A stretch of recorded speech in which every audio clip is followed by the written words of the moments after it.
فرمائے۔ منحرف شخصیات اور ان کے باطل افکار و نظریات انتہائی اہم موضوع ہے۔ ماضی میں وہ کون گمراہ کن شخصیات ہیں جن کے لٹریچر نے، جن کے قلم نے نسلوں کے ذہنوں کو مسموم کیا ہے، افکار و نظریات کی دنیا میں تباہ کاری مچائی ہے، اور ان کا لٹریچر آج بھی انٹرنیٹ پر منتقل ہو کر ہمارے نوجوان ذہنوں کو مسموم کر رہا ہے۔ یہ انتہائی بہت بڑا المیہ ہے اس دور کا۔ اس موضوع پر فیض الشیخ عبد المعید مدنی حفظہ اللہ خطاب فرمائیں گے۔ آپ ہمارے درمیان محتاج تعارف نہیں ہیں۔ آپ کی پوری زندگی دعوت، تبلیغ، دفاع حق اور صحافت سے عبارت ہے۔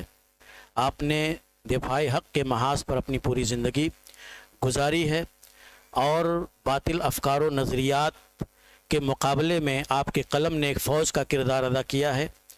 جمعیت اہل حدیث، صوبائی جمعیت اہل حدیث ممبئی، آپ کی سرپرستی، آپ کی رہنمائی ہمیشہ جمعیت کو حاصل رہی ہے، اور ہمیشہ بر موقع ضرورت آپ اپنے مفید مشاورت سے جمعیت اور جماعت کو نوازتے رہے ہیں۔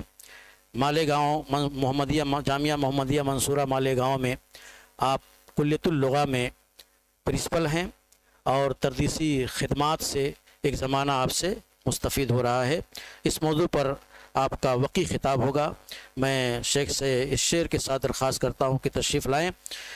خورشید جہاں تاب کی دو تیرے شرر میں، ایک تازہ جہاں آباد ہے تیرے ہنر میں۔ شیخ تشریف لائیں۔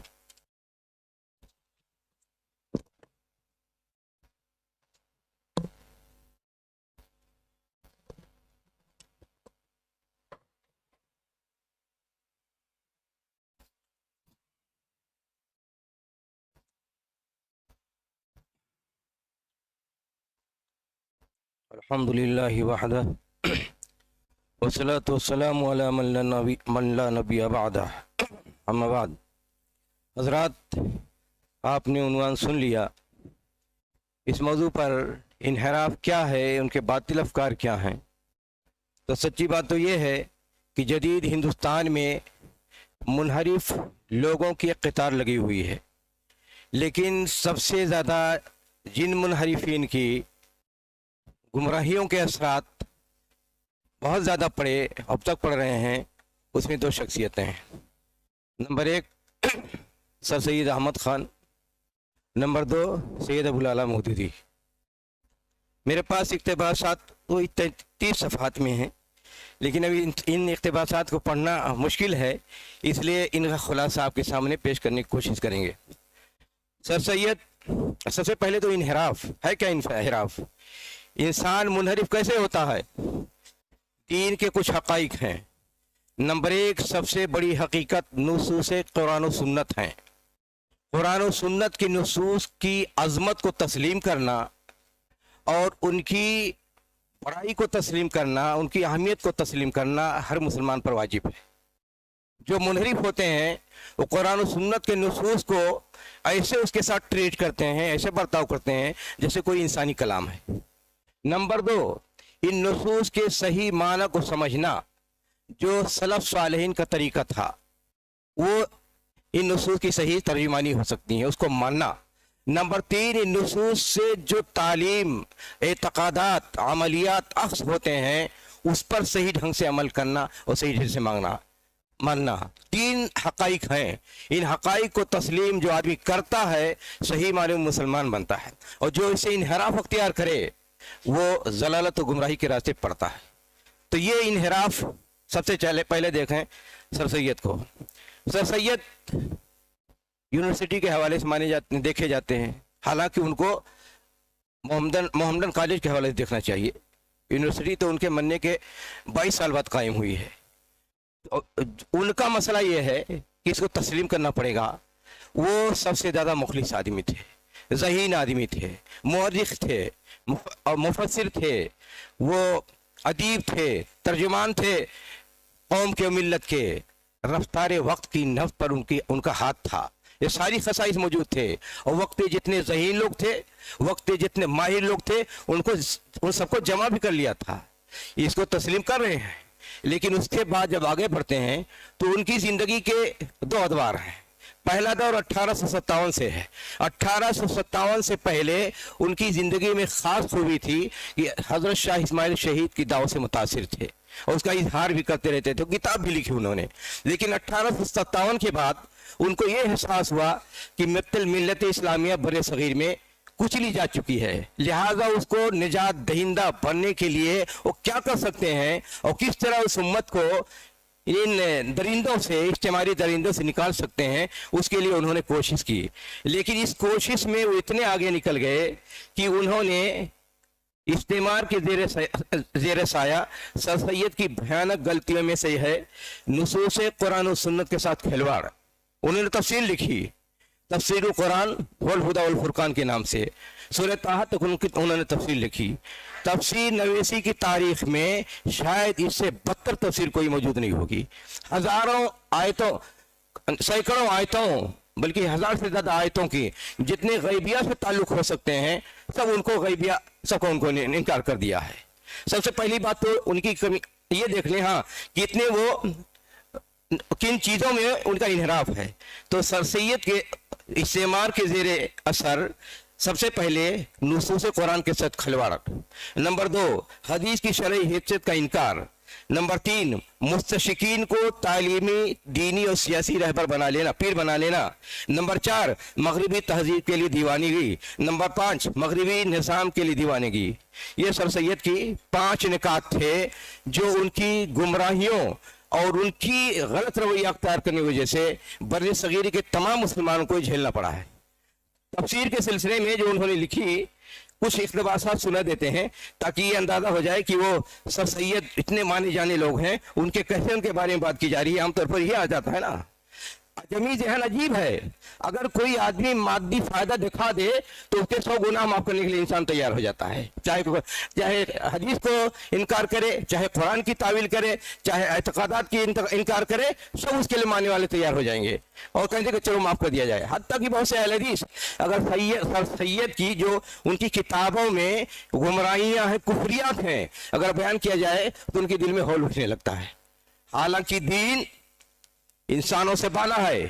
ایک حدیث صحیح سارے انسانوں سے برتر ہے. ایک آیت بھی، صرف ایک آیت بھی ساری انسانی سے برتر ہے. مقام مرتبہ کو تسلیم کرنا چاہیے. لیکن آج یہ تزلزل، یہ جو انسان کے طبیعت و دماغ میں جو کمزوری آئی ہے اس کا نتیجہ یہ ہے کہ جیسے دین کی کوئی وقت نہیں. دین کی وقات قیامت تک ہے. زیر و زبر بھی تسلیم کرنا، اس سچائیوں کو ماننا ہمارے عقیدے میں داخل ہے. اس سچائی کو ماننا اور تسلیم کرنا ضروری ہے. سر سید ہو یا ان سے بڑا کوئی ہو یا ان کے ابا جان ہو، مودودی ہو یا کوئی بھی ہو، لیکن جب وہ اس پر آئیں گے کہ ان کے اندر انحراف کیا ہے، دین کو کتنا مانا ہے، نصوص کی حیثیت کتنی تسلیم کر لی ہے، تو ایک مسلمان کی حیثیت سے ہم کو فیصلہ کرنا پڑے گا استقامت کے ساتھ کہ جو غلط ہے غلط ہے اور جو صحیح ہے وہ صحیح ہے. یہ ایمان ہونا چاہیے، یقین ہونی چاہیے، یاد ہونا چاہیے، ورنہ انحراف سے کوئی آدمی بچ نہیں سکتا ہے. تو یہ اتنی غلطیاں تھیں. سر سید کہتے ہیں کہ نبوت وہ ابھی چیز نہیں ہے، یہ اتباع کی چیز بات نہیں ہے. یہ نبوت یہ فطری چیز ہے. ماں کے پیٹ میں بھی بچہ انسان آدمی نبی بن سکتا ہے. اب بتائیے نبوت کا انکار ہوگا نہیں؟ کہتے ہیں کہ جبریل اور فرشتہ اس کا کوئی وجود نہیں ہے. جو ملکہ نبوت ہوتی ہے انسان نبی کے اندر اور جو سمجھ لیتا ہے وہی اللہ تعالیٰ کو، وہی جبریل ہے. کہا فرشتوں کا کوئی وجود نہیں ہے، جنوں کا کوئی وجود نہیں ہے، جنت و جہنم کا کوئی وجود نہیں ہے. انسان جب نیکی کا کام کرتا ہے اور اسے جو لذت ملتی ہے وہی جنت ہے، اور اگر برائی کا کام کرتا ہے اور اسے جو اذیت محسوس ہوتی ہے وہی جہنم ہے. تقدیر کے بارے میں کہتے ہیں کہ تقدیر پر قرآن کریم خاموش ہے اور انسان کو کوئی اختیار نہیں ہے، بے بس ہے. یہ سب چیزیں ہیں. پھر اس کے بعد یہ تو بنیادی چیزیں جس کا انکار ہے. اس کے بعد یہ کہ قرآن کی تفسیرات میں جتنا بھی غیب سے تعلق ہے سب کا ان کے انکار موجود ہے. اور کہتے ہیں بائبل میں کوئی تحریف نہیں ہے. بائبل کی جو تحریف کہا جاتا ہے، اختلاف پایا جاتا ہے، اس کی مثال ایسی ہی ہے جیسے قرآن میں قرأت کا اختلاف ہے. सिर्फ ये कि अंग्रेजों से कुर्बत हासिल की जाए, उन्होंने बाइबल की तशरीह की, शरह लिखी, और शरह लिखने का उनका मकसद ये था कि दिखाया जाए कि कुरान और सुन्नत में कोई इख्तिलाफ नहीं है। कुरान की तफसीर किस लिए कहते हैं कि हदीस को कोई हैसियत हासिल नहीं है, बल्कि कुरान की तफसीर करेंगे तो बाइबल को उनको अहम चीज माना जाएगा। बसा औकात कुरान की जो नस्स सरी है उसका भी इनकार कर देते हैं, और बाइबल की मुहर्रफ मानी है और तफसीर है उसको गालिब करार दिया करते हैं। ये सूरत हाल मौजूद है। तो चलिए कुछ बातें इक़्तिबास के तौर पर सुना दें ताकि ब्लेम ना हो कि मैं जबरदस्ती बात कर रहा हूं। कुरान करीम में ये सूरह फातिहा से शुरू करते हैं तो सबसे पहले कहते हैं, तो आयात सूरतों के शुरू में जो मुक़त्तात हैं, हुर्फ़ मुक़त्तात, क्या कहते हैं कि वही के कातिबीन का नाम है। हुरूफ मुक़त्तात वो वही के नबी अकरम सल्लल्लाहु अलैहि वसल्लम पर वही उतरती थी, और जिन कातिबीन को कहते थे लिखो तो कहा वो वही के कातिबीन का नाम है। कुरान करीम में 7 आसमान का जिक्र है, कहते हैं इससे 7 आसमान से 7 सैयारे 7 प्लेनेट उससे मुराद हैं। फरिश्ते और शैतान की राय के बारे में उनकी राय है कि शैतान कोई अखलाक मखलूक नहीं है, उससे मुराद क़वाए फितरिया हैं। तकलीब के आदम के बारे में कहते हैं बारगाह इलाही में फरिश्तों की गुजारिश बस एक इस्तिआरा है। फरिश्तों ने कहा था कि अल्लाह ताला ऐसी मखलूक को क्यों पैदा करते हैं जो फसाद फैलेंगे, तो कहा बस एक इस्तिआरा है फरिश्तों की गुजारिश, फरिश्ते हैं ही नहीं सिरे से। उम्मत आदम के बारे में कहते हैं कोई अमर वाक़या नहीं है, बल्कि आदमी की तबीयत फितरत से मुराद है। जन्नत से कहते हैं ये जन्नत ये साले इंसान की तबीयत है। असाई मूसा के मुतालिक कहते हैं कि वो अज़दहा की शक्ल में लकड़ी था लेकिन अज़दहा नहीं बनता था और उसे चश्मा ही फूटा था। हजरत मूसा अलैहिस्सलाम के जितने मौजज़े हैं सबका इनकार है। ये इस तरह की पूरी मेरे पास 11 सफ़हात में इक़्तिबासात मौजूद हैं और अभी मुकम्मल नहीं। तो ये चंद जस्ता बातें बताई गई हैं कि आप देखें कि वो किस हद तक आगे जा चुके थे गवर्नमेंट को, इस्तेमार को खुश करने के लिए कि कुरान में तहरीफ तावील मानवी तावील के लिए इतना आगे जा चुके थे। जैसे फरिश्ते हमारे ईमानी खमसा में दाखिल फरिश्तों को मानना कि नहीं मानना, उसका इनकार। नबूवत के सिलसिले में कहते हैं वो इंसान की फितरी बात है, उसका इनकार।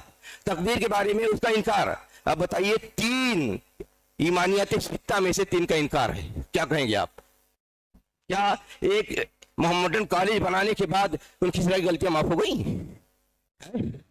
अच्छा फिर ये कि वहां से मसला सिर्फ यही तक नहीं था, ये इनके जितने रफ़क़ा थे उस जमाने में जो मुस्तशरिकीन का मनहज था तशरीफ व तालीफ का, उस मनहज में था उसूल फितरत, उसूल अक्ल, उसूल मनफात, उसूल आदत, उसूल समाज।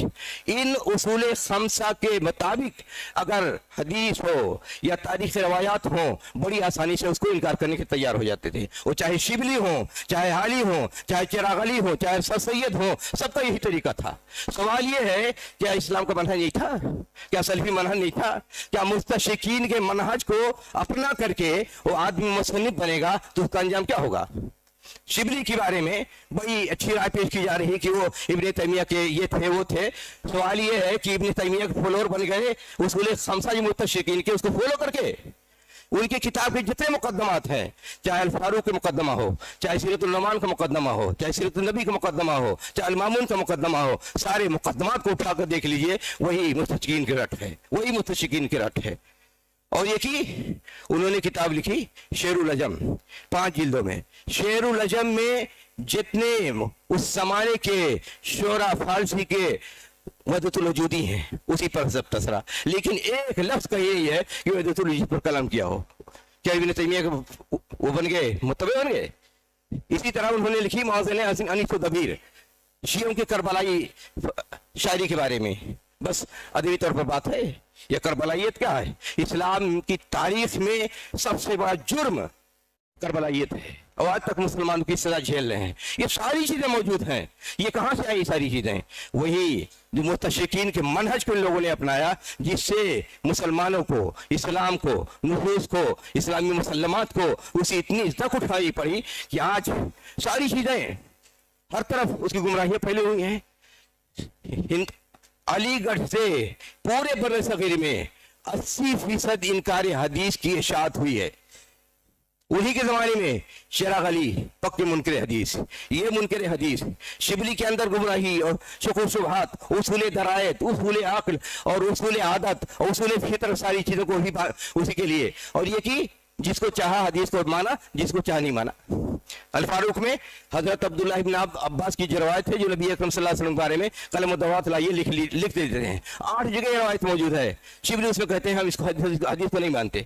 کیوں نہیں مانتے؟ اصول ضابطہ کی منمانی ہے، وہی اصول درایت کام کرتی ہے. تو اصول درایت چلتے تھے. کیسے وہ 80% انکار حدیث علی گڑھ سے پھیلا؟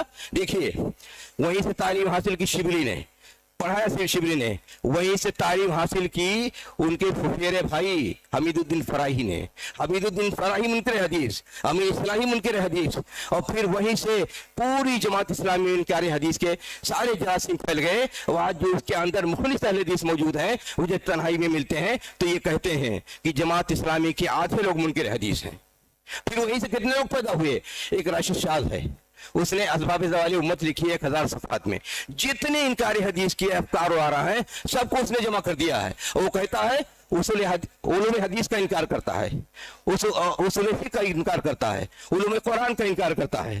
یہ ساری چیزوں کی انکار ہے. یہ وہی کی تعلیمات جتنے ہیں اس وقت. اتنی بغاوت. سبحانی عنایت اللہ سبحانی، عجیب بھی گھرانہ یہ بھی. 3 بھائی 3 جنریشن سے مدینہ یونیورسٹی تعلیم حاصل کی ہے، اور منکر حدیث، اور سعودیہ کو سب سے زیادہ گالی دینے والے 3 جنریشن وہاں تعلیم حاصل کی ہے. سب منکر حدیث، بیٹا بھی منکر حدیث، باپ بھی منکر حدیث، اور پوتے بھی منکر حدیث. سارے منکر حدیث پیدا ہوتے چلے جا رہے ہیں. یہ صورتحال ہے. یہ کہاں سے ساری چیز آئیں؟ یہ طوفان علی گڑھ سے آیا. پھر یہ چیز دوسری طرف دیکھیے، یہ سیلاب پھیلا اور جماعت اسلامی میں آیا. پھر اس کے بعد دوسرا گروپ جو پیدا ہوا، اس کا غامدی کا گروپ پیدا ہوا، جو سب سے بڑا سڑیل قسم کا آدمی بر صغیر میں ہے اور سب سے بڑا ملحد قسم کا آدمی ہے. یہ اسی کا امینہ اصلاحی کا شاگرد ہے. اس کے سوا وہیں صرف علی گڑھ سے اسلم جیراج پوری نے وہاں تعلیم دی، وہاں سے انکار حدیث سیکھا. جبکہ مولانا سلامت اللہ صاحب جیراج پوری جو میاں صاحب کے شاگرد تھے اور وزیر تعلیمات تھے نواب صدیق حسن بھوپال کی ریاست میں، لیکن بیٹا ایسا نکلا وہاں سے اس نے انکار حدیث کا تعلیم لی سر سید کی درسگاہ سے، اور اس نے غلام محمد پرویز کو پیدا کیا. غلام محمد پرویز ہوا شاگرد ہے، اور سب سے بڑا گروپ، سب سے بڑا خطرناک جو گروپ ہے ان منکرین حدیث کا، وہ غلام محمد پرویز ہے، طلوع اسلام والا. تو وہاں سے ساری چیزیں پھیلی. اب آج تک وہ چیزیں پھیلتی چلی جا رہی ہیں. اور پھر یہ کہ اسی غلام محمد پرویز کا ساتھی تھے سید ابو العلا مودودی اپنی جماعت قائم کرنے سے پہلے. اسی کے طلوع اسلام میں ان کے سارے مضامین چھپتے تھے، اس میں انکار حدیث کے جراثیم ہوا کرتے تھے. اور اس جراثیم سے آخری عمر تک وہ مبرر نہیں ہو سکے. جیل میں تھے 1952 میں نکلے جیل سے، اور سب سے یا 56 میں، اور سب سے پہلے تقریر یہ کی، یہی جملہ تھا کہ کون کہہ سکتا ہے عقل مند آدمی بخاری کی ساری حدیثیں صحیح ہیں. وہی پہلا جملہ تھا. سوال یہ ہے آپ کی عقل شریف کہے گی کہ اصول ضابطے کہیں گے، یا اصول ضابطے کی بنیاد پر آپ دیکھیں گے کہ کون حدیث صحیح ہے کون سی حدیث غلط ہے، کہ عقل فیصلہ کرے گی. تو یہ انکار حدیث. پھر یہ کہ اسی علی گڑھ سے مستشرقین پیدا ہوئے، وہیں سے سیکولر پیدا ہوئے، وہیں سے ملحد پیدا ہوئے، وہیں کمیونسٹ پیدا ہوئے. بر صغیر میں سب سے پہلے بے پردگی وہیں سے شروع ہوئی. عبداللہ پاپا عبداللہ جن کو کہتے ہیں، جو عبداللہ گرلز کالج کے بانی ہیں، ان کی بیٹی رشید جہاں سب سے پہلے کمیونزم اختیار کیا اس نے، اور سب سے پہلے بر صغیر میں بے پردگی وہاں سے شروع ہوئی. یہ ساری چیزیں سلبیات ہیں، لیکن جو ایجابیات ہیں ان کا انکار بھی نہیں. لیکن سر سید ہو یا اس سے بڑا کوئی آدمی ہو، جب شریعت کے کو جانچا جائے گا تو یہ کہا جائے گا کہ یہ غلط ہے. کسی کی عظمت، کسی مادی ترقی، کسی کی بڑائی اس کو یہ حق نہیں دے سکتی ہے کہ اس کو کہا جائے کہ آپ کے شریعت سے اصول ضابطے سے مستثنا ہے. یہ آپ کو ماننا پڑے گا، طے کرنا پڑے گا. آج اتنی زیادہ، آج بھی انکار حدیث کے اثرات علی گڑھ میں ہر شعبے میں ہر جگہ موجود ہیں. حتیٰ کہ شہر میں بھی اس کے اثرات موجود ہیں کہ جس سے بات کرو، کسی بھی مولوی سے بات کرو، عام آدمی سے بات کرو، حدیث پر ارے حدیث کا کیا اعتبار ہے. تو یہ انکار حدیث کے اتنے اثرات پھیلے وہاں سے 80%. تو یہ تو ان کا یہ کیا نام کچا چٹھا ان کا ہے سر سید کا. سر سید نے دینی خدمت کی، سر تسلیم सर सैयद ने ज़हीन थे, मानते हैं। सर सैयद मुखलिस थे, कोई शक नहीं। सर सैयद ज़हीन तरीन आदमी थे, कोई शक नहीं। लेकिन सर सैयद ने कुरान की नुसूस के साथ खिलवाड़ किया है, वो मुजरिम है। उन्होंने इनकार हदीस पे इनकार किया है, वो मुजरिम है। उन्होंने मोहम्मद को गुलाम बनाने की कोशिश की है मुस्तशरिकीन की बुनियाद पर। अच्छा, सबसे बड़ा जुर्म ये भी है कि दो कौमी नजरिया, हिंदुस्तान में जो दो कौमी नजरिया पैदा हुआ और दो कौमी नजरिए की बुनियाद पर मुल्क टुकड़े हुआ और मुसलमान तहस नहस कर दिए गए, उसकी बुनियाद भी मुस्तशरिकीन ने अलीगढ़ में रखी। और सर सैयद ने कांग्रेस के मुकाबले में मुस्लिम एजुकेशनल कॉन्फ्रेंस कायम की और वहां से मुस्तशरिकीन खेल करते रहे। और उनके बाद मोहसिनुल मुल्क, वक़ारुल मुल्क तक को अपने गिरफ्तारी में रखा और आजाद सियासत की सोच नहीं पैदा होने दी। उसका खमियाजा यह हुआ कि उसी अलीगढ़ से मुल्क के तकसीम करने के लिए पूरे गिरोह उठे और पूरे हिंदुस्तान में फैल करके मुल्क के टुकड़े करा दिया और 10 लाख लोग मारे गए उसमें। और कितनी बेइज्जतियां हुई, कितनी इसमतें लुट हुई, वो भी जगह।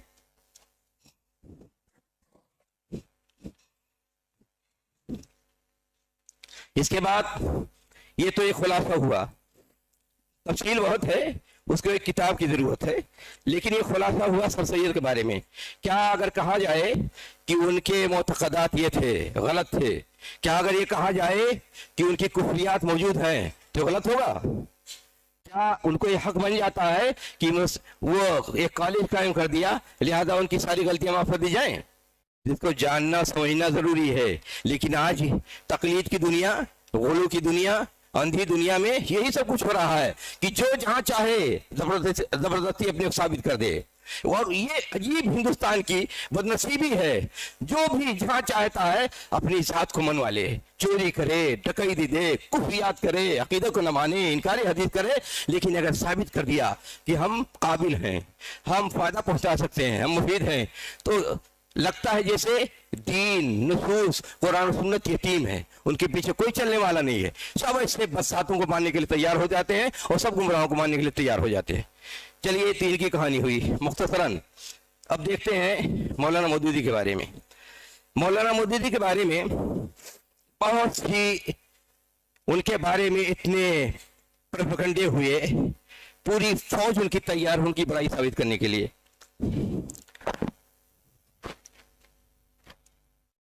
जमात इस्लामी की पूरी फौज, उनके मानने वाले मिंबरान, या ये कि उनके अफकार के हामिलीन, हर जगह इतना जबरदस्त प्रोपेगेंडा किया है लोगों ने और लोगों को मनवा लिया है, कोई से बड़ा कोई काबिल पैदा न हुआ। हत्ता कि ये भी कहते फिरते हैं कि बहुत से उनके साथी लोग कहते हैं मौलाना मौदूदी अल्लामा इब्न तैमिया से बड़े हैं। दलील क्या है कि मौलाना मौदूदी अरबी भी जानते थे, उर्दू भी जानते थे और अल्लामा इब्न तैमिया तो एक ही जुबान जानते थे, अरबी जानते थे। ये दलील है। तो किसी ने पूछा तो उनके नबी अकरम सल्लल्लाहु अलैहि वसल्लम के बारे में क्या ख्याल है? अभी तो उर्दू नहीं जानते थे, तो क्या मौदूदी साहब बन गए नबी अकरम सल्लल्लाहु अलैहि वसल्लम से? तो ये हिमाकतें हैं सबसे। ये जो गर्द है, ये जो धुंध फैलाई दी गई है और हर तरफ एक कवर अप कर दिया गया है ज़हन दिमाग पर यकीन दिलाने के लिए। जितनी दावत तबलीग नहीं की गई, जितनी मेहनत नहीं की गई, उससे ज्यादा मेहनत की गई है कि मौलाना मौदूद से बड़ा कोई पैदा ही नहीं हुआ बड़े सगीर में, या कई सदियों में कोई इनसे बड़ा पैदा ही नहीं हुआ। ये बड़ी मुसीबत थी। चलिए तजिया किया जाए तो थे क्या। उनकी जिंदगी के 5 अदवार हैं। 1929 तक वो कांग्रेसी थे, 29 से 39 तक मुस्लिम लीगी थे, 39 से 49 तक मुकम्मल खारजी थे। पाकिस्तान पहुंचे तो 50 से 72 तक वो राफिजियत और इल्मानियत और जमहूरियत के कायल हो गए। और 72 से 79 तक फिर ये जो कुछ किया था मैंने सब गलत था, मुझे दावत तबलीग करनी थी। 5 मराहिल हैं और 5 मराहिल की अलग तहरीरें हैं, अलग फिक्र है, अलग सोच है और सब गडमट है। ये नहीं कि और दूसरे में एक दूसरे के तजाद भी हैं। لیکن پھر بھی ان کی جتنی تحریریں ہیں ان کو وہی کی درجہ دینے کے لیے تیار رہتے ہیں سب، اس میں کوئی کثر بیوت، اس میں کوئی رجوع اور اس میں کوئی غلطی ماننے کے لیے تیار نہیں ہے، سب یہ سارے تضادات کو ماننے کے تیار ہیں۔ چلیے وہ تو چھوڑتے ہیں، وہ گزر گیا تو گزر گیا، کانگریسیت اور مسلم لیگیت، خارجیت کی بات کرتے ہیں۔ جب انہوں نے 1939 میں پہلے کتاب لکھی یہ سیاسی کشمکش اور اسلام جز 3، تو اس میں ایک اصطلاح بیان کی کہ حقیقت صورت واقعی اور حقیقت اصلی۔ صورت واقعی کا مطلب یہ کہ جو سچویشن ہے، جو ظروف ہیں، جو ماحول ہے، اس کے مطابق چلا جائے۔ اسی لیے وہ پہلے کانگریسی تھے، پھر مسلم لیگی ہو گئے۔ اس کے بعد دوسری اصطلاح ایجاد کی کہ حقیقت اصلی، یعنی صورت واقعی کو چھوڑو، حقیقت اصلی جو قرآن و سنت جو دین کہتا ہے اس کے مطابق رہنا چاہیے۔ اس کے مطابق رہنے کے بعد جو ان کی اسٹریٹجی بدلی تو وہ مکمل طور پر خارجیت۔ کیسے؟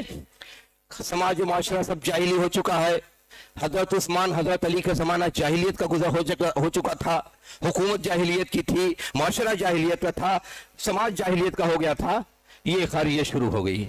کیا حضرت علی کا حضرت عثمان کا زمانہ میں پوری عالم اسلام میں جاہلیت پھیل گئی تھی؟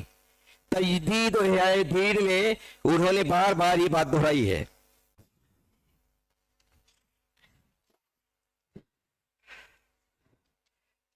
کہتے ہیں مگر ایک طرف حکومت اسلامی کی تیز رفتار وسعت کی وجہ سے کام روز بروز سخت ہوتا جا رہا تھا، اور دوسری طرف حضرت عثمان جن پر اس کار عظیم کا بار رکھا گیا تھا ان تمام خصوصیت کے حامل نہ تھے جو ان کے جلیل القدر پیش روؤں کو عطا ہوئی تھیں۔ اس لیے ان کے زمانے خلافت میں جاہلیت کو اسلامی اجتماعی نظام کے اندر گھس آنے کا موقع مل گیا۔ آگے چلتے کہتے ہیں حضرت عثمان نے اپنا سر دے کر اس خطرے کا راستہ روکنے کی کوشش کی مگر وہ نہ رکا۔ اس کے بعد حضرت علی رضی اللہ عنہ آگے بڑھے اور انہوں نے اسلام کے سیاسی اقتدار کو جاہلیت کے تسلط سے بچانے کی انتہائی کوشش کی، مگر ان کی جان کی قربانی بھی اس انقلاب کو روک نہ سکی۔ آخرکار خلافت علی منہاج النبوہ کا دور ختم ہو گیا، یعنی حضرت عمر کے زمانے تک خلافت علی منہاج النبوہ کا دور ختم ہو گیا، اور حضرت عثمان اور حضرت علی کے زمانے میں جاہلیت گھس آئی، سیاست میں، معیشت میں، معاشرت میں، اس سب میں کہا یہ دور ختم ہو گیا اور ملوکیت نے اس کی جگہ لے لی، اور اس طرح حکومت کی اساس اسلام کے بجائے پھر جاہلیت پر قائم ہو گئی۔ تجدید احیاء دین صفحہ 25۔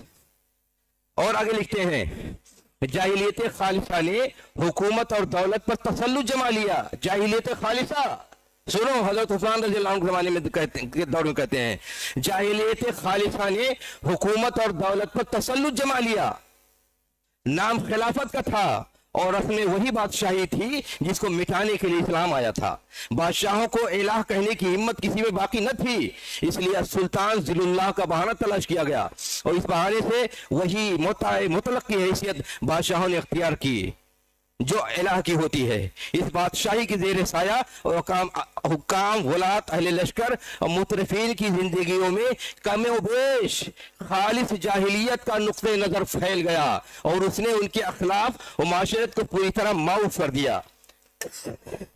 تجدید احیاء دین صفحہ نمبر 26 یہ ہے۔ کیا کہیں گے اس کو؟ خاریت ہے کہ نہیں؟ دوسری بات، انہوں نے یہ الوہیت اور معبودیت کے بجائے اپنی ساری دعوت کو ربوبیت پر رکھا، حاکمیت الہ۔ حاکمیت الہ کے قائل ہونے کے بعد پھر انہوں نے لکھی حکومت الہیہ کیسے قائم ہو سکتی ہے۔ حکومت الہیہ قائم کرنے کے لیے پہلے یہ تھا اس دور میں، یعنی 1939 سے لے کر 1949 تک کہتے تھے الیکشن لڑنا حرام، ووٹ دینا حرام، ووٹ مانگنا حرام، جمہوریت حرام، اور سارے معاشرے سے بائیکاٹ ہونا چاہیے۔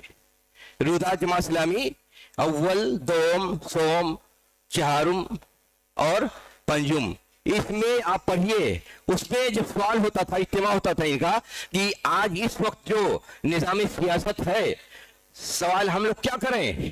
تو یہی تلقین ہوتی تھی، سب کا بائیکاٹ ہونا چاہیے، علماء غلط، جماعتیں غلط، مدارس غلط، دینی جدوجہد غلط، سب غلط ہیں، سب کا بائیکاٹ ہونے چاہیے۔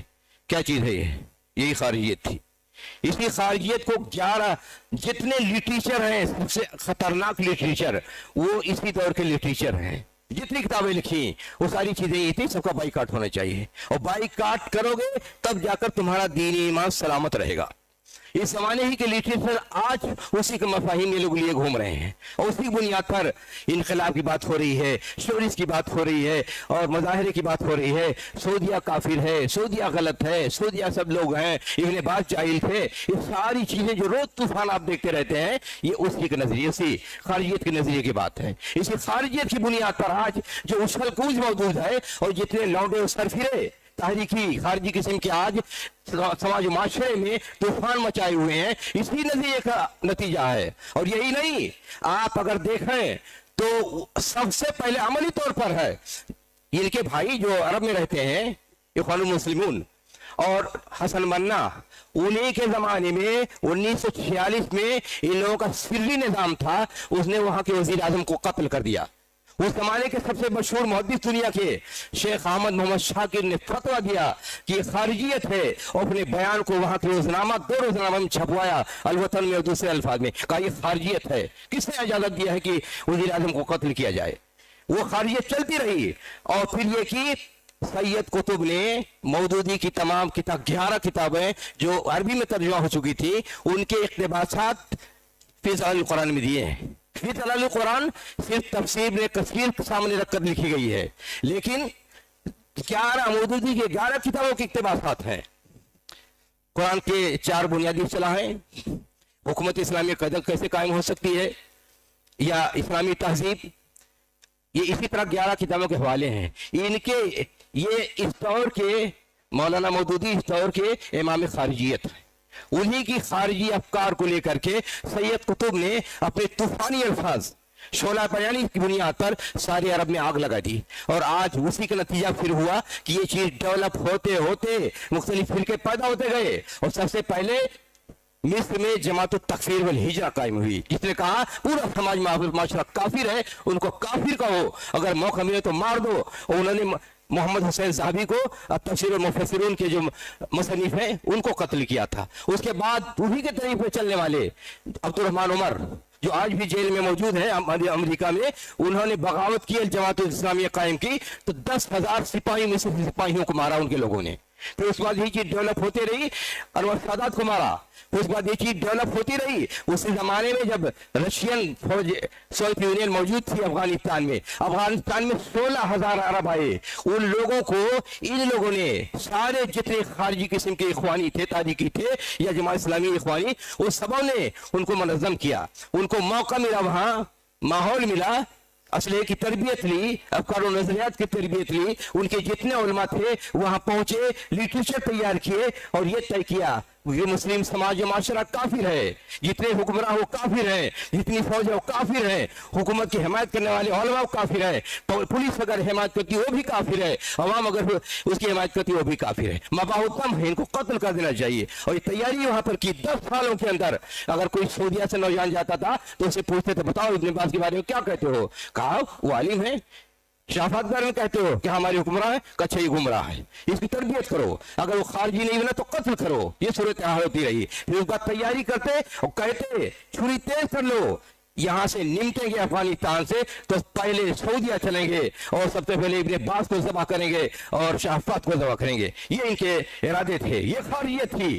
آج لوگ دیکھ رہے ہیں اور وہ کو پتہ نہیں ہے کہ یہ کس طرح کے زہریلے لوگ ہیں۔ میرے اپنے مطالعے کی بنیاد پر، ایک سرسری جائزہ لینے کی بنیاد پر اس نتیجے پہ پہنچتا ہوں کہ خمینیت، بنائیت، قطبیت، مودیت کی خارجیت کی بنیاد پر 50 لاکھ مسلمان مارے گئے ہیں، ہندوستان میں، پاکستان میں، افغانستان میں، عراق میں، ایران میں، سیریا میں، لیبیا میں، مصر میں، عرب میں، ٹیونس میں اور الجزائر میں، یورپ میں، कहाँ कहीं लोगों ने धमाके नहीं किए हैं, कहाँ कहीं इन्होंने कत्ल नहीं किए हैं। आज मुसलमानों के लिए सबसे बड़ी आफत और सबसे बड़ी मुसीबत यही है, यही खारियत आज रोज देखते हैं नंगे बनकर आती है समाज में, माशरे में। आज ये लोग नंगा बनकर आते हैं सोशल मीडिया में और मुसलमानों की जिंदगी के लिए उबाले जान बन चुके हैं। और जिस तरह की गुमराहियां फैला रही हैं, जिस तरह बर्तरी अबतरी फैलाई जा रही है, जिस तरह इंतशार फैला जा रहा है, जिस तरह लोगों के अकीदे पर वार हो रहा है, जिस तरह उलमाए मोतबरीन को मजबूर किया जा रहा है, आज सारी चीजें हमारे सामने हैं। और मुसीबत यह है कि हमारे यहाँ अरबी अल-हदीस मदारिस के फारिग कितने ऐसे टपोरी बनते चले जा रहे हैं कि इन नाहलों, इन कातिलों, इन जालिमों, इन खारिजियों के अफकार और नजरियात के हामिल बनते चले जा रहे हैं और इसकी बुनियाद पर जमात के लिए मसलक के वाले चांद बनते चले जा रहे हैं। कोई इनको समझाने वाला नहीं है, कोई इनको बताने वाला नहीं है कि सल्फियत क्या है। आज कितने ऐसे मुजरिम हैं जो कहते हैं मनहज कोई चीज नहीं है, मनहज सल्फी अगर नहीं है तो है क्या? अगर सल्फी मनहज नहीं है तो सिर्फ बाहियत है, कबूरियत भी जायज है, शिर्क भी जायज है, इत्तिजाल भी जायज है, खारिजियत भी जायज है, कत्ल भी जायज है, शिर्क भी जायज है, बिदअत भी जायज है, अगर मनहजियत नहीं है। इसी मनहजियत की बुनियाद पर हमारा तुर्रे इम्तियाज है, इसी मनहज की बुनियाद पर क़यामत तक मसलक बाकी रहने वाला है। और याद रखिए सारे फना हो जाएंगे लेकिन क़यामत तक मनहज बाकी रहेगा, इस मनहज को मानने वाले बाकी रहेंगे।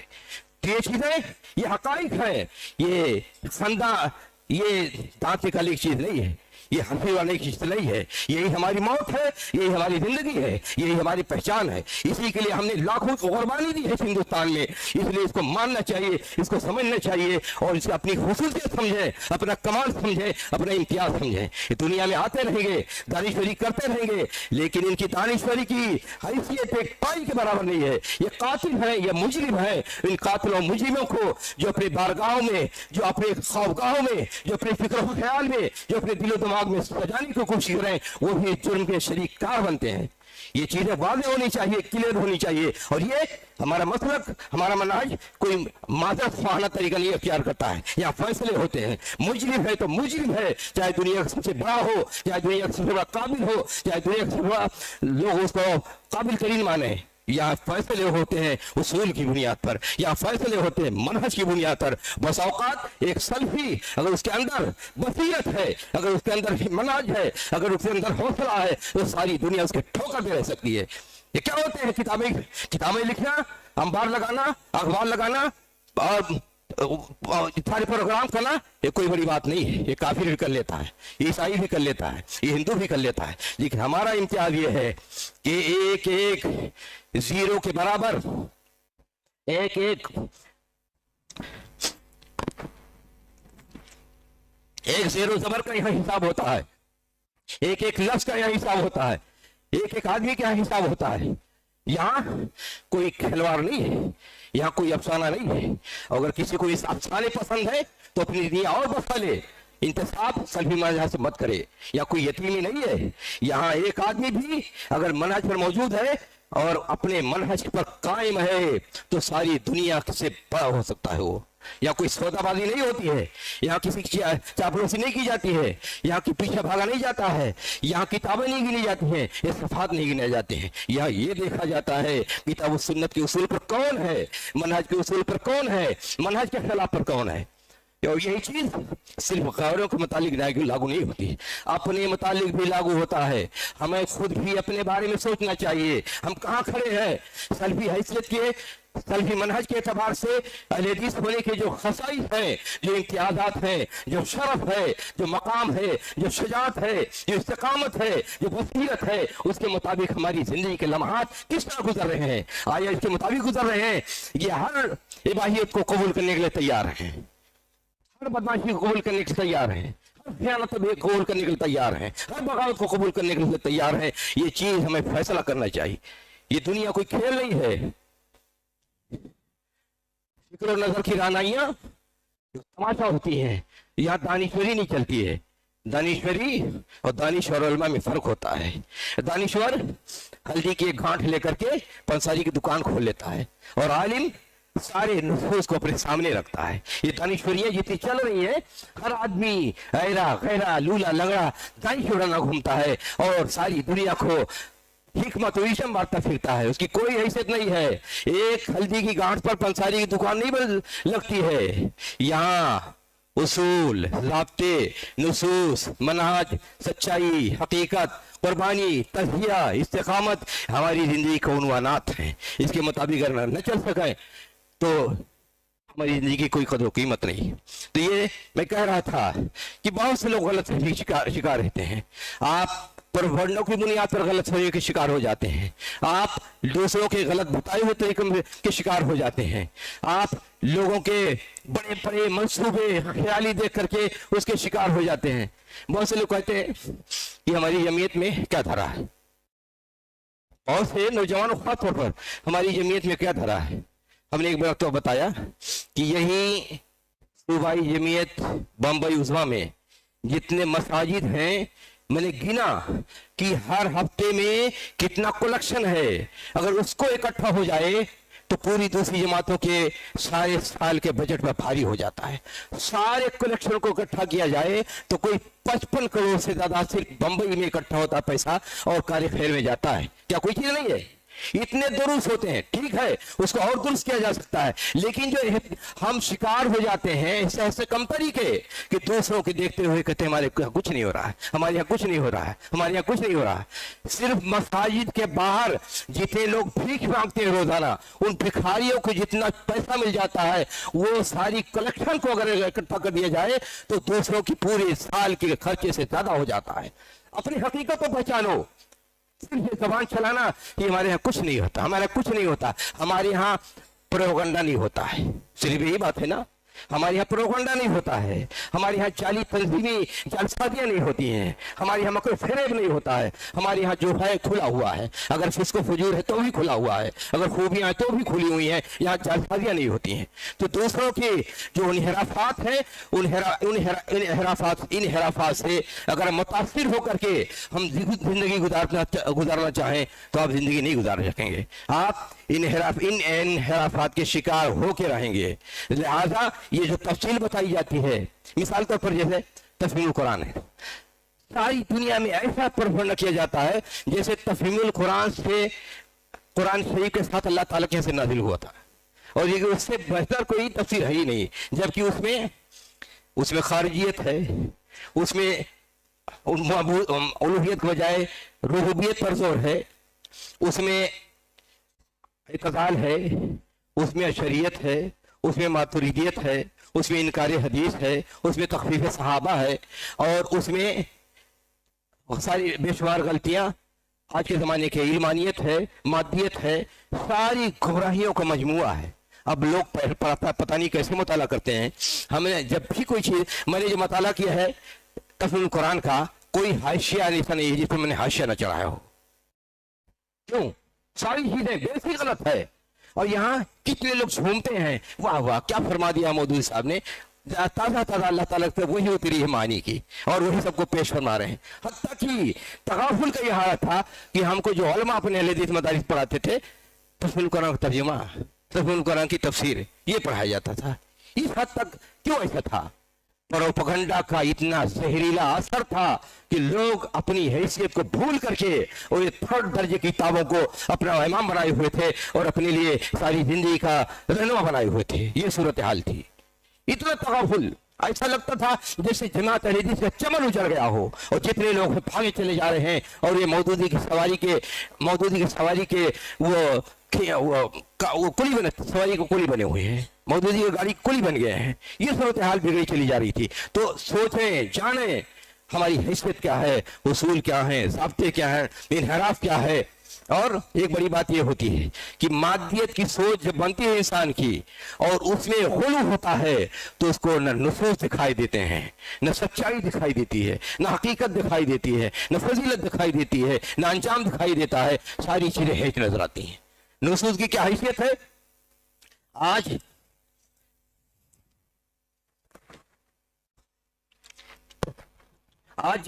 एक बहुत बड़ा मसला यह है, नुसूस की हैसियत। कुरान सुन्नत के नुसूस का जो मकाम है सबसे बड़ा है, लेकिन आज मादियत पसंदी की बुनियाद पर और नुसूस को ऐसा लगता है जैसे आम इंसानों के बराबर उतार दिया गया हो। हदीस जैसे आम इंसानों की बात हो, सहाबा जैसे आम इंसानों जैसे हैं। तारीखों में जाकर देखिए, जितने तहरीकी हैं, अगर उसे कहा जाए कुरान में किताब और सुन्नत के नुसूस से सहाबा की आजमत तय है और सारे सहाबा नुसूस की बुनियाद पर जन्नती हैं और नबी अकरम सल्लल्लाहु अलैहि वसल्लम उनकी मग़फ़िरत की बिशारत दी है। सारे यानी दर्जनों आयत हैं, हजारों हदीस हैं, फर्द पर फजीलतें मौजूद हैं, इज्तिमाई तौर पर फजीलतें मौजूद हैं। उन सब का ये खुलासा ये होता है कि अल्लाह ताला उनको बख्श दिया, सब जन्नती हैं। लेकिन इसमें से बात करो तो लोग ऐसे समझते हैं साहबों को वो आम इंसानों के बराबर हैं। उनके ज़हन में बात उतरी ही नहीं है कि साहबा को कोई अजमत है, कोई फजीलत है। वाजिब है उनकी फजीलत, वाजिब है उनकी बरतरी, वाजिब है उनकी अजमत, लेकिन इनके यहाँ वो आम सियासी लोगों जैसे हैं। हजरत मुआविया उनके मुकाबले में देखा ना, अभी जाहिलियत पर पूरा माशरा जाहिलियत पे आ गया था। हजरत अली का जमाना भी खिलाफत राशिदा का जमाना का उनके नजदीक भी हजरत अली और हजरत उस्मान जिनके बारे में मुत्तफ़क़ा तौर पर अहले सुन्नत का फैसला है कि वो लोग अला मिनहाज नबुव्वत थे, खुलफाए राशिदीन। लेकिन यहाँ देखिए सरकशी और बगावत, ज़हन ख्याल की फिक्र की सरकशी और बगावत, जैसे वो आम इंसान थे। जबकि रसूल ग्रामी सल्लल्लाहु अलैहि वसल्लम ने ये तक फरमा दिया कि बड़े बड़े सहाबा जो साबिक़ीन अव्वलीन थे और जो बाद के लोग थे उनमें इतना तफावत है जो जमीन और आसमान का तफावत है। हजरत अब्दुर्रहमान बिन औफ से हजरत खालिद बिन वलीद की कोई कहासुनी हो गई। नबी अकरम सल्लल्लाहु अलैहि वसल्लम ने कहा, सुना तो सख्त नाराज हुए। कहा अल्लाह तसुब्बु अस्हाबी, कहा मेरे सहाबा को गलत मत कहो, बुरा मत कहो। कहा याद रखो अव्वली सहाबा ने अगर आध किलो जौ भी अल्लाह के रास्ते में खर्च किया है तो हजरत खालिद बिन वलीद के जमाने के लोग जो हजरत अब्दुर्रहमान बिन औफ के 18 साल या 22 साल बाद इस्लाम कबूल किया है, कहा ऐसे लोग अगर उहुद पहाड़ बराबर सोना खर्च कर दें फिर भी अब्दुर्रहमान बिन औफ के आधा किलो जौ की जो सवाब होता है उसको नहीं पहुंच सकते हैं। सहाबा के दरमियान इतना तफावत। आज के जमाने के मादियत परस्त, अपने नफ्स की जिंदगी, अपने नफ्स में नफ्स परस्ती में जीने वाले वो मुकाबला करें सहाबा का, उनकी अजमत तस्लीम नहीं है।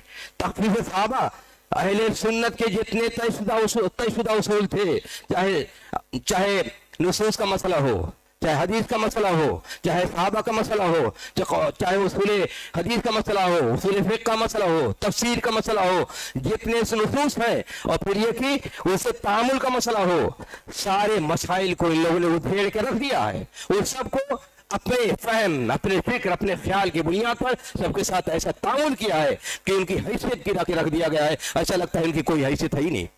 और ये कि पहले चला आता था अशरियत मतरीदियत में जो अहले सुन्नत शुमार किए जाते हैं, उनके यहाँ ये है कि अक्ल नक्ल पर हाकिम होती है। चाहे गैबियात का मसला हो, जन्नत जहन्नम का मसला हो, अल्लाह ताला के खसाइस का मसला हो, सिफात का मसला हो, कहा उस सब पर जो नुसूस आए हैं अक्ल उस पर फैसला करेगी। पहले चला रहा है। इन लोगों ने मगरबियत की बुनियाद पर मगरी अफकार और नजरियात को इतना ज्यादा अपने दिलो दिमाग में उठे लिया है जिसकी बुनियाद पर इनकी सोच मादी हो गई है और मादियत आज इनकी पहचान ये हो गई है। ये जितने तारीखें हैं दुनिया के, आज हर फर्द तारीखों का इन तमाम मसाइल में वो ना सहाबा की हैसियत को तस्लीम करता है, ना सुन्नत की शरई हैसियत को तस्लीम करता है, बल्कि इनकार ही करता है। कुरान के नुसूस के साथ जैसे चाहते खिलवाड़ करते हैं और उसूल हदीस फिक़ह सारी चीजें इनके नजदीक खेल तमाशा है। जो इनका जी कह दिया उसके मुताबिक फैसला कर लिया। क्या यही नहीं की खिदमत है? क्या यही चलता रहेगा? कब तक खारिजियत चलती रहेगी? कब तक इनके पीछे भागते रहेंगे? कब तक इसे जान नहीं छोड़ाएंगे? अपने आप को समझें, अपनी सल्फियत को समझें, अपने उसूल ज़ाब्तों को समझें। और हमारे उसूल ज़ाब्ते आज से नहीं हैं, नबी अकरम सल्लल्लाहु अलैहि वसल्लम के दौर से और सहाबा के दौर से क़यामत तक ये नुसूस बाकी रहने वाले हैं। दुनिया की ताकतें इकट्ठा हो जाएं, दुनिया के जितने तारीफुल गालिन हैं, इंतहालुल मुब्तलीन हैं, तावीलुल जाहिलीन हैं, जितने मौजूद हैं, सारे मिलकर एक ही चोटी का जोर लगा लें और अपने लोग भी भाग जाएं, कोई फर्क नहीं पड़ेगा सल्फियत पर। तनहा दुनिया में एक रहेगा, वही सब पर भारी रहेगा। यहाँ ये मकाम है, ये दर्जा है, ये हैसियत है, इसको याद रखें। कोई आदमी अगर वाबस्तगी सल्फियत से रखता है तो कोई एहसान नहीं करता सल्फियत पर, वो अपनी जान बचाता है, अपनी आखिरत बचाता है, दुनिया में सुरखुरी हासिल करता है, आखिरत में भी सुरखुरी हासिल करता है, कोई एहसान नहीं करता है। जिसको जाना चला जाए, या कोई फर्क पड़ने वाला नहीं है। ये एक अगर बाकी रहेगा वो भी क़यामत तक इसका वजूद बाकी रहेगा और बकिया सारे खत्म हो जाएंगे। लिहाजा आप लोग समझें, गौर करें, चीप मत बने। दुनिया के सारे नखरे, दुनिया के सारे तमाशे, इन तमाशों से पीछे पड़कर अपने बाप दादा की जो विरासत है, जिसमें लाखों ने अपनी जान दी है, इसकी हिफाजत के लिए, उसकी हिफाजत के लिए तैयार रहिए, उसकी हक्कानियत के मानने के लिए तैयार रहिए, इसकी आजमत को मानने के लिए तैयार रहिए। अपने आप को चीप मत बनाएं, अपने आप को हल्का मत बनाएं, ये आपसे गुजारिश है। इसीलिए सारी तरबियत का खुलासा ये है कि आपकी ज़हनियत बन जाए, आपका मिजाज बदल जाए, आपकी आदतें बदल जाएं, आपकी सोच बदल जाए। आप जिसको समझ रहे हैं कि सच्चाई है, उस सच्चाई को मजबूती से मान लें, उस सच्चाई पर मजबूती से कायम रहें। ये सल्फियत है। ये इनहराफ की सारी राहें, ये इनहराफ की सारी राहें कभी बंद नहीं होंगी, ये इनहराफात आते रहेंगे। और रसूल अकरम सल्लल्लाहु अलैहि वसल्लम फरमाया, यहमिलु हाज़ल इल्म मिन कुल्लि खलफिन अदुलु यनफून अन्हु तहरीफ अल-गालिन व इब्तिहान अल-मुबतिलीन व तावील अल-जाहिलीन। बुराई की 3 शक्लें होती हैं और बुरे लोग 3 किस्म के होते हैं। सबसे पहले ये तारीफुल गालिन, लोग गुलू पसंदी करते हैं। जब गुलू पसंदी करते हैं तो फिक्र ख्याल में तहरीफ पैदा हो जाती है। जितनी भी गुलू पसंदी होगी, शख्सियत के बारे में गुलू पसंदी करेंगे, फिक्र ख्याल के बारे में गुलू भी पसंदी करेंगे, मादियत में गुलू पसंद बन जाएंगे, तो उससे क्या नतीजा होगा? आपके फिक्र ख्याल में तहरीफ पैदा हो जाएगी और आप तहरीफ मुहर्रफाना अंदाज में आप नुसूस किताब और सुन्नत को, दीन को देखने की कोशिश करें। तारीफ अल-गालिन व इंतिहाल अल-मुब्तलीन, जो बातिल पसंद हो तो उनकी बिदअतें भी पैदा होती रहेंगी और उनके रखवाले भी पैदा होते रहेंगे। और तावीलुल जाहिलीन, ये जितने आज सेकुलर मुल्ला नजर आते हैं ना, सेकुलर मुल्ला जितने आज नजर आ रहे हैं, हर तरफ जिधर देखो, कौन है सेकुलर मुल्ला? जिनकी कोई दीनी तालीम नहीं, लेकिन जीन पहन लिया, दाढ़ी रख लिया और खुले सर घूम रहे हैं। उनकी एक खास पहचान गई है, जिसको ब्रदर सिस्टर कहते हैं। ब्रदर सिस्टर जानते हो? ये किसकी इस्तिलाह है? क्रिश्चियन की इस्तिलाह है। इसी हिंदुस्तान में ईसाइयत की तबलीग के लिए सिस्टर की तादाद लाखों तक पहुंचती है और ब्रदर्स की तादाद हजारों तक पहुंचती है। वो इस्तिलाह यहाँ आई है, लेकिन मैं उनको सेकुलर मुल्ला कहा करता हूँ। ये सेकुलर मुल्ला है, दीनी तालीम नहीं है, लेकिन वो दाढ़ी रख लिया, जीन पहन लिया, कुर्ता पहन लिया, एक खास पहचान लिया और जिधर देखो बक बक बक बक करते रहते हैं, फतवा दे रहे हैं, तकरीरें कर रहे हैं, आस्तीन झाड़ रहे हैं, लोगों को जहन्नम में पहुंचा रहे हैं, जन्नत में पहुंचा रहे हैं, खाजियत तरफ ले जा रहे हैं, बिदअत तरफ ले जा रहे हैं। ये सब क्या है?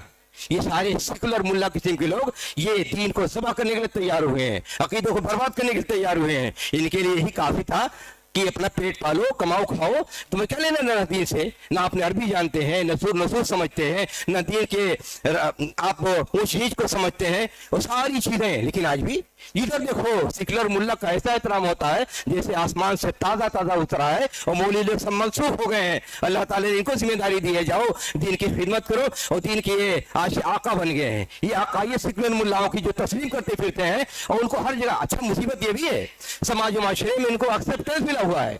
अगर कोई जाकर चापलूसी कर ले तो सेठ भी जेब खाली कर देगा। अगर कोई ऑर्गेनाइजेशन में चले जाएं और रोए थे, देखो हम मसीहा निकल के आ गए हैं, मौलवी कुछ नहीं कर रहा है, तो लोग उसके लिए इतनी शावर होने लगते हैं। अजीब सूरत हाल बनती चली जा रही है। बिगाड़ की, कमजोरी की, इनहराफ की ये भी एक शक्ल मौजूद है। और ये इनहराफ कहां से आया है? वहीं से इनहराफ आया है, तरीके से। जब फितने उठते हैं ना किसी भी टाइम, उन फितनों की शक्ल सूरत बड़ी अच्छी होती है, जुबान बड़ी प्यारी होती है, अंदाज बड़े निराले होते हैं, हर कमजोर तबीयत का उसमें निछावर हो जाए। लेकिन वही फितने जब बड़े होते हैं तो तमाम लोगों के दीन, ईमान, अकीदे के लिए सत्यानाश बन जाते हैं। तो हर जगह, हमेशा, हर जमाने में फितना जब उठता है बड़ा प्यारा लगता है और हर बोली भी बड़ी अच्छी लगती है। यहाँ भी कितने फितने उठे, हमारी जमात को 10 साल के अंदर 4 फितनों का सामना करना पड़ा है और कितनों के दीन ईमान तबाह बर्बाद हो गए हैं और कितने सतवी बन गए हैं, कितने खारजी बन गए हैं, कितनी सोच विचार बिगड़ गई है। अब उनका नाम लेने नहीं चाहता, जानते हैं सब कितने फितने 4 उठे हैं, या नाम नहीं लेना चाहता।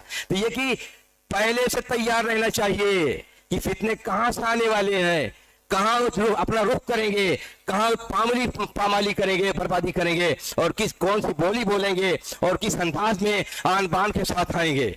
कभी टीवी के रास्ते से आएंगे, कभी वेलफेयर के रास्ते से आएंगे, कभी फतवे के रास्ते से आएंगे, कभी मीडिया के रास्ते से आएंगे। ये सारे फितने जो यलगार किए हुए हैं, घर घर में इनहिराफात आए हुए हैं, इसकी इब्तिदा कहाँ है, इसकी इंतहा कहाँ है? इब्तिदा वही है खारियत, तहरीकी खारियत। इंतहा क्या है? गुमराही, फसाद, बिगाड़, लड़ाई झगड़े, इंतशार, खलफशार, जलालत, गुमराही, ये सारी चीज़ें इसके खेतियाँ हैं जो लहला रही हैं। हम भी उसको पानी देने में लगे हुए हैं, हम भी उनको खाद देने में लगे हुए हैं। कहीं अखलाकी हिमायत हो रही है, कहीं पैसे की हिमायत हो रही है, कहीं इज्जत व तकरीम उनकी हो रही है, कहीं सर पर बैठाया जा रहा है, कहीं पगड़ियाँ बांधी जा रही हैं, कि अवार्ड दिया जा रहा है। ये क्या तमाशे हैं? तमाशा क्या है ये? एक आलिम 10 साल तक पढ़ता है, वो बुद्धू हो गया। और एक मुल्ला जो सही ढंग से कायद नहीं पढ़ सकता है, वो इमामुल अकबर बन गया, इमामुल तौहीद बन गया। अजीब सूरत हाल है। ये क्या तमाशे हैं? ये क्या फितने हैं? हमारी अक्ल कहाँ गई? हमारे सोच विचार कहाँ गए? हमारे उसूल ज़ाब्ते कहाँ गए? हर चीज़ के ज़ाब्ते हैं, हर चीज़ के उसूल हैं, हर चीज़ की खुसूसियात है, हर चीज़ के रिजाल हैं। ये नहीं है कि जो आदमी लोला लगा उठा, आवाज़ लगाई तो उसके पीछे चल पड़े, कौवा कान ले गया भागे चले जा रहे हैं। क्या सूरत हाल मौजूद है? आप हज़रात उलमाए किराम हैं, आपसे गुजारिश है कि अपने अंदर तवानाई पैदा करें, अपने अंदर कुव्वत पैदा करें, अपने अंदर इस्तिकामत पैदा करें। हर कौवे के पीछे भागने की रविश जो मौजूद है, वो सारी रविश खत्म करने की कोशिश करें। यही सबसे बड़ा सरमाया जमात के लिए, मसलक के लिए आप हैं। लेकिन आपके अंदर अगर तखल्लुल पैदा हो जाए, आपके अंदर अगर तसल्लुल पैदा हो जाए, आपके अंदर इस्तिकामत अगर मौजूद नहीं हो, फिक्र में, ख्याल में, अकीदे में, मनहज में, तो आप हमारे लिए एक खसारा बन जाएंगे, हमारे लिए एक मुसीबत बन जाएंगे। किसको संभालेंगे? क्या अब्दुल सलाम संभालने के लिए सबको है? क्या मेढक बन गए हैं? इनको पकड़ के लाए वो उछल के भागा जा रहा है, उनको पकड़ के लाए वो उछल के भागा जा रहा है, उनको पकड़ के लाए उछल के भाग रहा है। ये उछलने भागने की रविश कब तक चलती रहेगी? ये इनहिराफात की सारी शक्लें कब तक आपके अंदर, आपको संसार अंदर से करती रहेंगी? संसारी के दौर खत्म कीजिए, मनहज को मजबूती से पकड़िए। अल्लाह ताला हम सबको तौफीक अता फरमाए कि हम मनहज को सही तौर पर जाने, इनहिराफात से बचें और सारे इनहिराफात से तौबा कर लें और इस्तिकामत के साथ मसलक की तरवीज के लिए, जमात की तरवीज के लिए, किताब सुन्नत की तरवीज के लिए जितनी हमारे पास तवानाई है वो सारी तवानाई लगा दे। अल्लाह ताला हम सबको दीन की तौफीक अता फरमाए, दीन की समझ अता फरमाए, इस्तिकामत अता फरमाए और सारे इनहिराफात से हमको बचाए। वाखिर दावाना अनिल हम्दुलिल्लाहि रब्बिल आलमीन।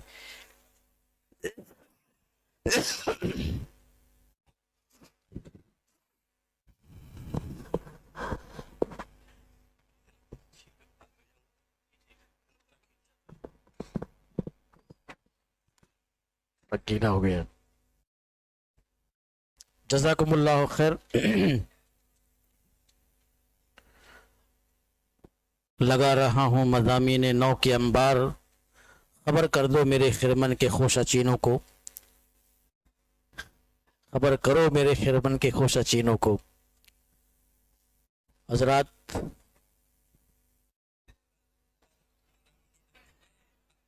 लगा रहा हूँ मज़ामीन नौ के मैं अंबार, खबर करो मेरे खिरमन के खोशाचीनों को। ठीक है सही।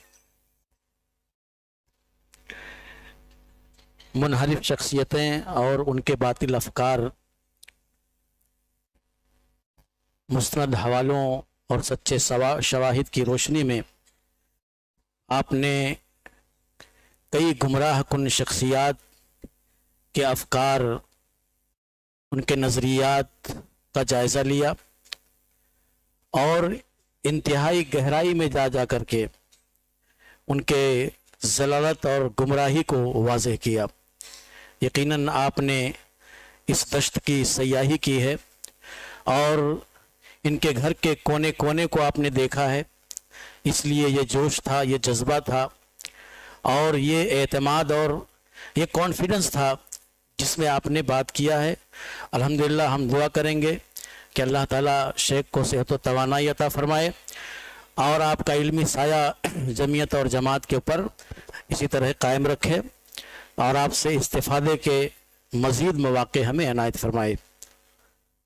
हज़रात, ये तरबती इज्तिमा अब अपने आखिरी लम्हों में है। मैं सूबाई जमीयत अहले हदीस मुंबई की जानिब से सबसे पहले अपने तमाम मुहाज़रीन, खुतबा, मुक़र्रिरीन का तहे दिल से शुक्रिया अदा करता हूँ कि आपने अपना कीमती वक्त इस इज्तिमा को दिया और अपने इल्म, अपने मुताले और अपने मकाले से तमाम सामीन को, अइम्मा और दुआत को मुस्तफ़ीद किया। आपके हाज़िरी ने इस मजलिस को रौनक बख्शी। ये जमीयत और जमात से आपकी वाबस्तगी की, आपके ताल्लुक़ ख़ातिर की दलील है। इसी तरह से आज के इस तरबियती इज्तिमा में जितने भी हमारे उलमा, दुआत, अइम्मा तशरीफ़ लाए हैं, मैं सूबाई जमीयत अहले हदीस मुंबई की जानिब से पूरे बशाशत कल्ब के साथ आपका शुक्रिया अदा करता हूँ कि आपने अपना कीमती वक्त इस इज्तिमा को दिया और अज़ अव्वल ता आखिर तमाम नशिस्तों को पूरी यकसुई और इन्हिमाक के साथ सुना। आपकी दिलचस्पी, आपका इन्हिमाक बता रहा था कि आपके अंदर प्यास थी, तशनगी थी और उसकी सैराबी के लिए आप यहाँ पर बैठे रहे और आपने एक लंबा वक्त इस स्टेज के सामने अपना गुजारा और अपने उलमा और अपने खुतबा से आप मुस्तफ़ीद हुए। यकीनन ये जमीयत और जमात से आपकी वाबस्तगी की दलील है और इस बात की दलील है कि ये तरबियती इज्तिमा जो कई सालों से चल रहा है, इसमें आपके तलब का सामान है, इससे आपकी वाबस्तगी है। यहाँ पर होने वाले मुहादरों से आपके अंदर इल्मी इजाफा होता है, इससे आपको रोशनी मिलती है, बसीरत मिलती है, इससे आपको तवानाई और जोश मिलता है और आपकी अमली ज़िंदगी में ये चीज़ें आपके काम आती हैं और उसकी रोशनी में आप चलते हैं। ये इस बात की दलील है। और सूबाई जमीयत अहले हदीस मुंबई इस इज्तिमा के इनेकाद में जो प्लानिंग करती है और कई दिनों से जो शबाना रोज़ मेहनत होती है, इसीलिए होती है कि एक इस्तिफ़ादे और इफ़ादियत का ये जो सिलसिला चल रहा है ये बरकरार रहे और इससे हमारे उलमा और दुआत मुस्तफ़ीद होते रहें। तो अल्लाह से दुआ है कि अल्लाह ताला आपकी हाज़िरी को कबूल फ़रमाए और हमने जो कुछ भी अपने उलमा और दुआत से सुना है, अल्लाह ताला हमें उस पर अमल करने की तौफीक बख्शे और उसकी रोशनी में हमें अपने दावती सफ़र को जारी रखने की तौफीक अता फरमाए।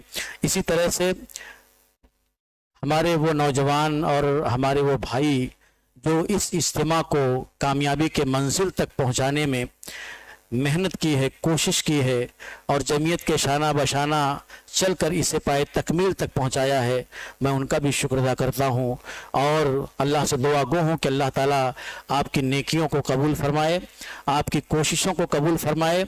आपका इस इज्तिमा से वाबस्ता रहना और इसको पाए तकमील तक पहुँचाने में अपनी खिदमात पेश करना इस बात की दलील है कि आप जमाती ज़िंदगी से जुड़े हुए हैं, जमात से आप ताल्लुक़ ख़ातिर रखते हैं और जमात की काविशों और मेहनतों पर आप यकीन रखते हैं। इसलिए आप अपना ये वक्त आपने कुर्बान किया और अपना सब कुछ छोड़ छाड़ करके इस इज्तिमा को शुरू से लेकर आखिर तक आपने संभाला और इसके इंतज़ाम को अच्छा से अच्छा बनाने की कोशिश की। ये बहुत बड़ी बात है। इतना बड़ा इज्तिमा जिसके अंदर बहुत सारी चीज़ें हैं, बहुत सारे काम हैं और जो कई दिनों से चला आ रहा है और इसको बेहतर से बेहतर करने के लिए कोशिशें हो रही हैं। ये मामूली काम नहीं था, बहुत बड़ा काम है। लोग थके हुए हैं, कई रातों के जगे हुए हैं। अल्लाह से दुआ है कि अल्लाह ताला इनकी मेहनतों को कबूल फरमाए, इनकी कुर्बानियों को कबूल फरमाए और इस इज्तिमा को हमारे लिए मुफीद बनाए और मुस्तकबिल में भी इस इज्तिमा के इनेकाद के लिए अल्लाह ताला असबाब फराहम करे। आमीन व आखिर दावाना अल्हम्दुलिल्लाहि रब्बिल आलमीन। सुब्हानकल्लाहुम्मा व बिहम्दिका अशहदु अल्ला इलाहा इल्ला अंता अस्तगफिरुका व अतूबु इलैक। इन्हीं कलिमात के साथ इज्तिमा के इख्तिताम का ऐलान किया जाता है। कुछ ज़रूरी बातें होंगी तो आपको बता दी जाएंगी।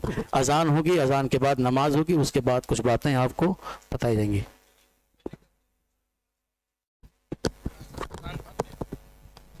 अस्सलामु अलैकुम वरहमतुल्लाहि वबरकातुहू। जैसा कि आप हजरात को इत्तला दे दी गई थी, इसकी सूरह ने